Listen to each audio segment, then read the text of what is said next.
Bengali light হাউসের পক্ষে আমি সকলকে শুভেচ্ছা জানাই। আমরা আদরিণী গল্প পড়ছিলাম, সেই গল্পের চতুর্থ পরিচ্ছেদে এর আগের দিন আমরা আটকে ছিলাম, মানে পড়েছিলাম। আজকে পঞ্চম পরিচ্ছেদ পড়ব। তবে তার আগে জয়রাম মুক্তার মানে জয়রাম মুখোপাধ্যায়, যিনি এই গল্পের একটা বিশিষ্ট চরিত্র, একজন বিশিষ্ট চরিত্রও বললেও বলা যেতে পারে। তিনি এত সুন্দরভাবে জজ সাহেবের সামনে যে তার তর্ক বিতর্ক উপস্থাপন করেছিলেন, জজ সাহেব ভেবেছিলেন তিনি একজন বিখ্যাত উকিল হবেন। তো জজ সাহেব তার পেশকারকে জিজ্ঞাসা করলেন, এই উকিল বাবুটির নাম কি? পেশকার সাহেব বলেছিলেন, ইনি জয়রাম মুক্তার, ইনি উকিল নন। পরবর্তী সময়ে জজ সাহেবের দৃষ্টি চলে গিয়েছিল ওই মুক্তার বাবুর দিকে এবং সরাসরি জিজ্ঞাসা করেছিলেন, আপনি মুক্তার? এবং তার সঙ্গে সঙ্গে প্রশংসাও করেছিলেন যেভাবে তিনি উপস্থাপন করেছেন, এবং তার মনে হয়েছিল তিনি একজন বিখ্যাত উকিল। এই কথাগুলো শুনে জয়রাম মুখোপাধ্যায়ের দুই চোখের জল দুই চক্ষু দুইটি জলে পূর্ণ হইয়া গেল। হাত দুটি জোর করিয়া কম্পিত কণ্ঠে বলিলেন, না হুজুর, আমি উকিল নহি, আমি একজন মুক্তার মাত্র, তাও সেকালের শিথিল নিয়মের একজন মূর্খ মুক্তার। আমি ইংরাজি জানি না হুজুর, আপনি আজ আমার যে প্রশংসা করিলেন, আমি জীবনের শেষ অবধি তাহা ভুলিতে পারিব না। এই বুড়া ব্রাহ্মণ আশীর্বাদ করিতেছেন, হুজুর হাইকোর্টের জজ হন, বলিয়া ঝুঁকিয়া সেলাম করিয়া মুক্তার মহাশয় এজলাস হইতে বাহির হইয়া আসিলেন। ইহার পর আর তিনি কাছারি যান নাই, মানে প্রায় কাছারি ত্যাগ মানে অবসর।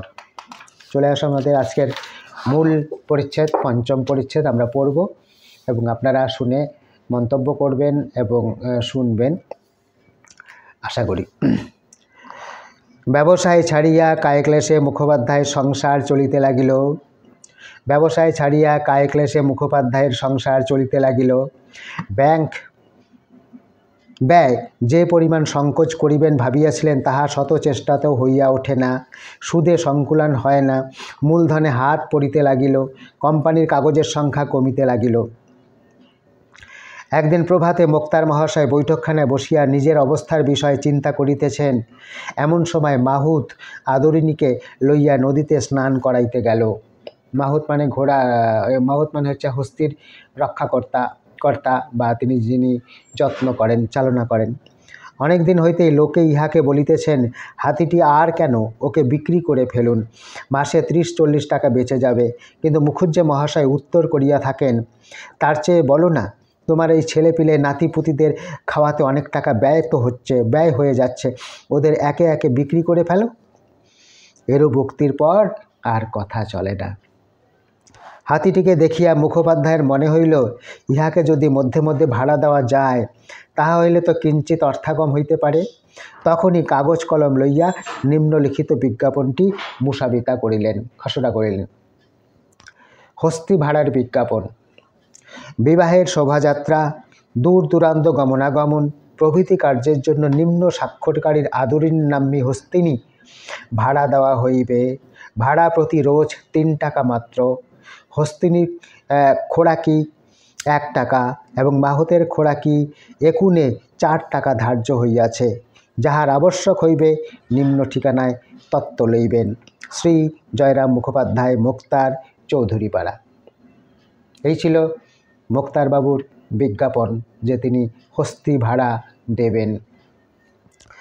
এই বিজ্ঞাপনটি ছাপাইয়া শহরের প্রত্যেক ল্যাম্পপোস্টে, পথিপার্শ্বস্থ বৃক্ষকাণ্ডে এবং অন্যান্য স্থানে আঁটিয়া দেওয়া হইল। বিজ্ঞাপনের ফলে মাঝে মাঝে লোক হস্তি ভাড়া লইতে লাগিল বটে, কিন্তু তাহাতে 15-20 টাকার বেশি আয় হইল না। মুখোপাধ্যায়ের জ্যেষ্ঠ পৌত্রটি পীড়িত হইয়া পড়িল। পৌত্র মানে হচ্ছে নাতি। তাহার জন্য ডাক্তার খরচ, ওষুধপত্রাদির খরচ প্রভৃতি 5 টাকা থেকে 7 টাকার কমে নির্বাহ হয় না। মাসখানেক পরে বালকটি কিঞ্চিত আরোগ্য লাভ করিল। বড়বধূ মেজবধূ উভয়ই অন্তঃসত্ত্বা। কয়েক মাস পরেই আর 2টি জীবের অন্ন সংস্থান করিতে হইবে। এদিকে জ্যেষ্ঠা পৌত্রী মানে জ্যেষ্ঠা নাতনি এদিকে জ্যেষ্ঠা নাতনি মানে পৌত্রী কল্যাণী দ্বাদশ বর্ষে পদার্পণ করিয়াছে। দেখিতে দেখিতে যেরূপ ডাগর হইয়া উঠিতেছে, শীঘ্রই তাহার বিবাহ না দিলে নয়। নানা স্থান হইতে তাহার সম্বন্ধ আসিতেছে বটে, কিন্তু ঘর বর মনের মতো হয় না। দেখো 12 বছর বয়সেই বিয়ে, সেই কুলীনকালীন অবস্থা। যদি ঘর বর মনের মতন হইল, তবে তাহাদের খাই শুনিয়া চক্ষু স্থির হইয়া যায়। কন্যার পিতা এ সম্বন্ধে একেবারে নির্লিপ্ত। সে নেশাভাং করিয়া তাসপাশা খেলিয়া ফুলুট বাজাইয়া বেড়াইতেছে। যত দায় এই 60 বৎসরের বুড়ারই ঘাড়ে। অবশেষে এক স্থানে বিবাহ স্থির হইল। পাত্রটি রাজশাহী কলেজে এলএ পড়িতেছে এবং খাইবার পরিবার সংস্থানও আছে। তাহারা 2000 টাকা চাহে। নিজেদের খরচ 500 এবং 2500 টাকা হইলেই বিবাহটি হয়। কোম্পানির কাগজের বান্ডিল দিন দিন ক্ষীণ হইতেছে, তাহা হইতে 2500 বাহির করা বড়ই কষ্টকর হইয়া দাঁড়াইল। আর শুধু তো একটি নহে, আরও নাতনিটা রহিয়াছে, তাহাদের বেলায় কি উপায় হইবে? এই সকল ভাবনা চিন্তার মধ্যে পড়িয়া মুখোপাধ্যায় মহাশয়ের শরীর ক্রমে ভগ্ন হইয়া পড়িতে লাগিল। একদিন সংবাদ আসিল, কনিষ্ঠ পুত্রটি বিএ পরীক্ষা দিয়াছিল, সেও ফেল হইয়াছে। বন্ধুগণ বলিতে লাগিলেন, মুখুজ্যমশাই হাতিটিকে বিক্রি করে ফেলুন, করে নাতনির বিবাহ দিন। কি করবেন বলুন?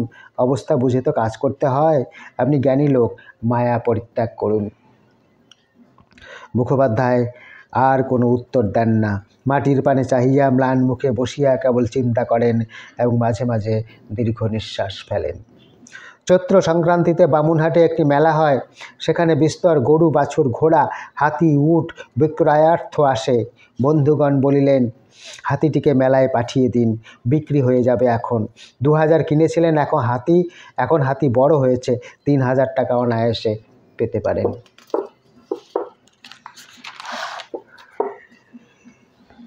কোচার খুঁটে চক্ষু মুছিয়া বৃদ্ধ বলিলেন, কি করে তোমরা এমন কথা বলছো? বন্ধুরা বুঝাইলেন, আপনি বলেন ও আমার মেয়ের মতো। তা মেয়েরই কি চিরদিন ঘরে রাখা যায়? মেয়ের বিয়ে দিতে হয়, মেয়ে শ্বশুর বাড়ি চলে যায়, আর তার উপায় কি?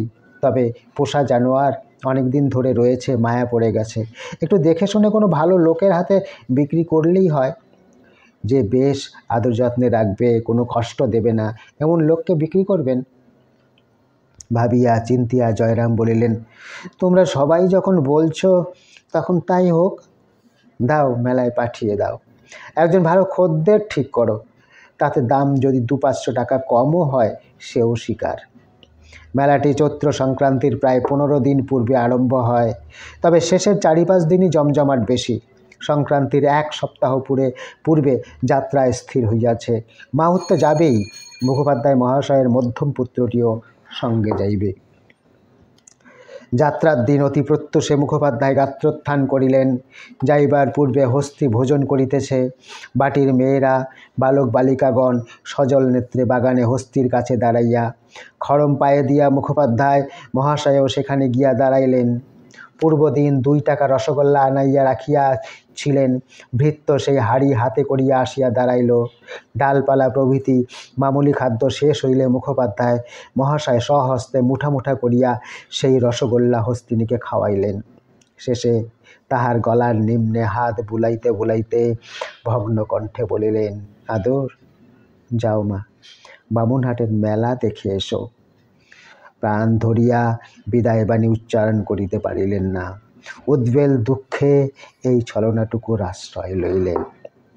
হাতি চলিয়া গেল।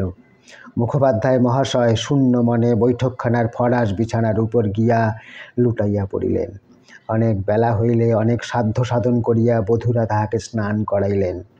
স্নানান্তে আহারে বসিলেন বটে, কিন্তু পাতের অন্ন ব্যঞ্জন অধিকাংশই অভুক্ত পড়িয়া রহিল। 5ম অধ্যায় এখানেই শেষ হলো। পরের দিন 6ষ্ঠ এবং 7ম অধ্যায়, 2টো অধ্যায় শেষ করব এই আশা রাখছি। আপনারা গল্পটা শুনবেন এবং ভালো লাগলে কমেন্ট এবং লাইক করবেন, যা এই উপস্থাপনের উদ্দেশ্য আপনারা সফল করবেন এই আশা রাখি।